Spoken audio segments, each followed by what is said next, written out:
ऐसी चीज नहीं है। फिर आप लोग तो इस समाज का हिस्सा रहे हैं ना। 126 दिन के बाद आपने देखा JIT बनी 60 दिनों की, उस वक्त भी कोई रिकॉर्ड या डॉक्यूमेंट कोई भी नहीं पेश कर सके। फिर मामला आया सुप्रीम कोर्ट के सामने, 5 दिन के लिए आपको पता है कतरी खत वगैरह चीज़ें आ गई थी। इस जायदाद के मुतालिक मनी ट्रेल और बाकी चीज़ें जो है ना रेलेवेंट, वो कोई भी रिकॉर्ड में फाइल नहीं की। फिर नैब ने इंक्वायरी की, नैब की इंक्वायरी के दौरान भी कोई भी रिकॉर्ड पे चीज़ें ये साबित ना कर सके कि ये जेन्युइन प्रॉपर्टीज़ हैं, बाकायदा खरीदी गई हैं, इनके पास पैसा मौजूद था, इनकी ओनरशिप वो मान चुके हैं। फिर नैब के ट्रायल में आपने देखा, ट्रायल में भी इनके पास पूरा मौका था, लेकिन not a single document which can establish, जो ये साबित कर सके कि इनके पास बाकायदा जायज सोर्स से था। हम ये भी साबित करेंगे, ये बेनिफिशियल ओनरशिप या ट्रस्ट डीड के हवाले से ये सारी चीज़ें रिकॉर्ड के ऊपर आ जाएंगी। और याद रखिएगा, ये नैब के बारे में, नैब का कन्विक्शन रेट 68.8% है।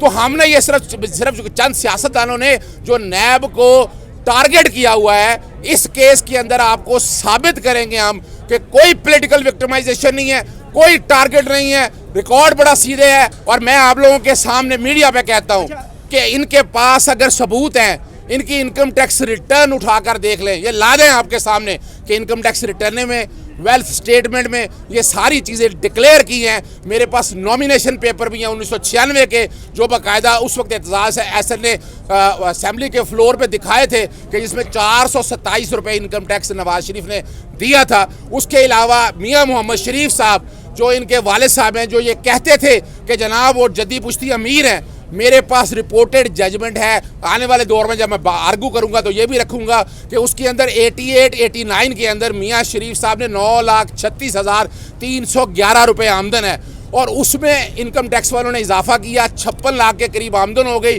इन्होंने अपीलें फाइल की और उन अपीलों का रेफरेंस फाइल किए। उन रेफरेंस का फैसला जो है जब लाहौर हाई कोर्ट ने किया तो 56 लाख से वापस 9,36,311 रुपये आ गई है। और इंशाल्लाह कोशिश करेंगे ये रिकॉर्ड के सामने साबित करेंगे कि नहीं, इसमें कोई पॉलिटिकल विक्टिमाइजेशन नहीं है। जो काम हुआ है मेरिट पे हुआ है और मेरिट पे अदालत की इंशाल्लाह। आपने बड़ी अच्छी जो है वो यहाँ पर बताई, 1996 से जो आपका रिकॉर्ड भी वो भी बताया, लेकिन अदालत में आपने कहा कि आपने तो अभी तक रिकॉर्ड देखिए। मैं एक सवाल, मैं देखिए आप ये सिर्फ एक सवाल की बात कर रहे हैं, ये सवाल सिर्फ एक बात का नहीं है। अभी तक आप बता दें, हम सारे गवाह हैं। वो मैं भाई अपील दायर की है, नवाज शरीफ साहब अपील मेरिट पे बहस नहीं करते, वो आपके सामने इश्तिहारी डिक्लेयर हो गए हैं। ये लोग आए मेरिट पे तो बहस करें, अपील मेरिट पे बहस करें, हर चीज का जवाब मिलेगा और यही मिलेगा। आपने एक बात बताई, आपने कहा कि जो एसेट्स हैं उसकी मालियत भी मालूम है, सब कुछ मालूम है, लेकिन कोर्ट जो है, जो जितने भी नैब प्रोसिक्यूटर से उनसे मुसलसल ये पूछती आ रही है, लेकिन नैब जवाब नहीं दे पा रही। तो इसका मतलब हम ये समझ सकते हैं कि जो आपसे पहले जो प्रोसिक्यूटर थे वो कहीं उधर मिले हुए थे, वो जान के नहीं बता रहे। बिल्कुल ऐसी बात नहीं है, मैं आपको बता देता हूँ, बड़ी सीधी सी बात है। अपील के प्रोसीजर है, अपील का प्रोसीजर है, मेरिट पे सुने सारी अपील, ये डिसाइड करें, हम हर ये बहस करें, सॉरी सारी अपील पे ये बहस करें, हर सवाल का जवाब उनके पास। यानी मैं तो आज आया हूँ ना, ये तो मुझे नैब के प्रोसिक्यूटर्स ने बताया, मुझे तो नहीं पता था, ये तो रात उन्होंने मुझे बताया है। और ये सारी चीज़ें रिकॉर्ड के ऊपर अवेलेबल है। फ़र्क सिर्फ इतना है कि कुछ सवाल इस तरह किए जाते हैं जो खबर बन सके। मैं जरा कोशिश करूँगा कि खबर ना बने, आपके पास हकायक सारे हैं।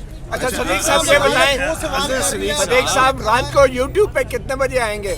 इस इशू पे मैं YouTube पे कोई बात नहीं करूंगा। सदीक साहब, अदालत ने 2 सवाल सामने रखे हैं। उन्होंने कहा है जो ट्रस्ट डीड है वो जाली नहीं है, और दूसरा ये है कि अगर एक बाप अपनी बेटी को कोई तोहफा देता है, वो रकम ही क्यों ना हो, उसमें बेटी जिसको दी गई रकम है वो कैसे एक्यूज हो सकती है? मैं बड़ा सिंपल सा जवाब दे देता हूँ। अजहर सिद्दीक वकालत भी करता है और स्मगलिंग भी करता है, स्मगलिंग की आमदन भी डिक्लेयर कर देता है। पहले क्यों नहीं बताया? मैं बता देता हूँ, चलें अभी समझ लें।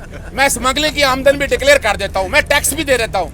मैं टैक्स से तो बरी जुमा हो जाऊंगा, लेकिन जो स्मगलिंग का एलिमेंट है, या फर्ज करें मैंने कोई ड्रग से पैसे कमाए या करप्शन से, उसकी सजा मुतलका कवानीन के तहत होनी है। और वो जायदाद अगर कोई और खरीद ले तो वो उतना ही कसूरवार है। याद रखिएगा, बड़ी क्लैरिटी के साथ चलूँ, मुझे पता हो कि ये प्रॉपर्टी काले धन से खरीदी गई है, अगर मैं खरीद लूँ तो कल वहां पर डिक्लेयर हो जाए कि ये प्रॉपर्टी काले धन से की है तो मेरे से भी प्रॉपर्टी चली जाएगा। ये बड़ा वाज़ेह कानून है और ये सारी चीजें मैं बता दूं आपको। अजहर सिद्दीक साहब, ये दलाइल मेरे ख्याल में कुछ बचा के आप अदालत के लिए भी रख लें। मेरा सवाल सुन, ये आपने आपका काम है सवाल मुझसे वो पूछे ना, आप दलाइल पे ना बात करें फिर चले।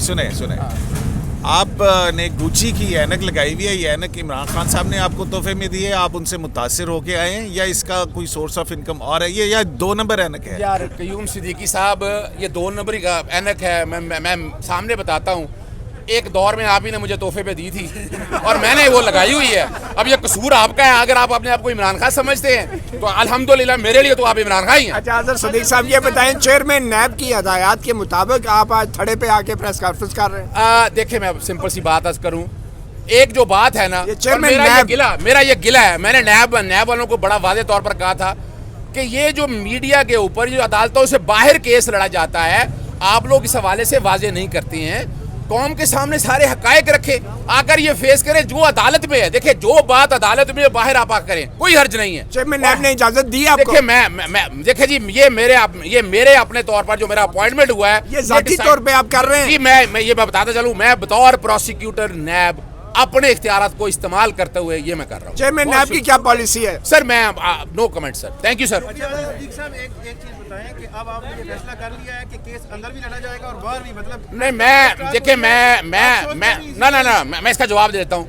मैं शायद आज के बाद इस पे शायद बात ना करूँ। अगर कोई आकर बात करेगा उनकी तरफ से तो उसका जवाब देने का मैं हक रखता हूँ और मैं जवाब जरूर दूंगा, वरना आप जेल में रखिएगा, मैं कभी कोई पहल नहीं करूंगा। अगर वो बात बाहर आके करेंगे तो जो अंदर बात होगी उसका जवाब देना बड़ा जरूरी है ताकि कौम को सच पता लग सके। अच्छा आपका YouTube चैनल कौन सा है? चलें बात इजाजत, YouTube no comments YouTube channel कौन है?